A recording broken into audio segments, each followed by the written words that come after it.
She told me it was just a work dinner, nothing more, and said it with the kind of casual tone meant to shut down questions.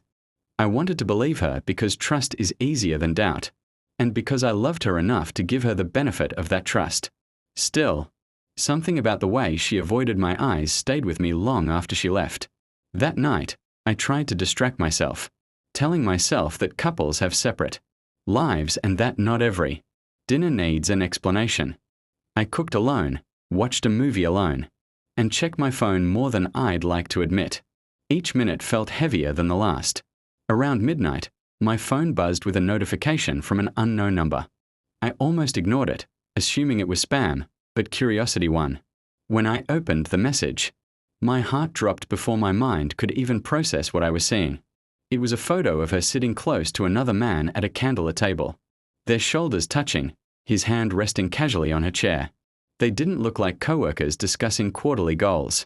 They looked comfortable, familiar, and far too intimate. Below the photo was a short message.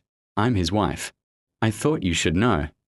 My hand shook as I read it again and again, hoping the words would somehow change. They didn't. Anger rushed in, followed quickly by a deep, aching sadness. It wasn't just the dinner. It was the lie. She had looked me in the eye and made me feel foolish for even wondering.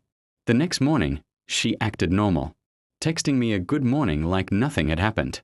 I replied calmly, asking when she'd be home that evening.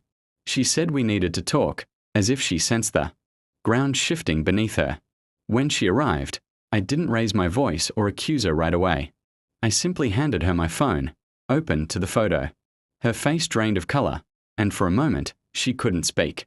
She tried to explain, saying it wasn't what it looked like, that things had gotten complicated at work.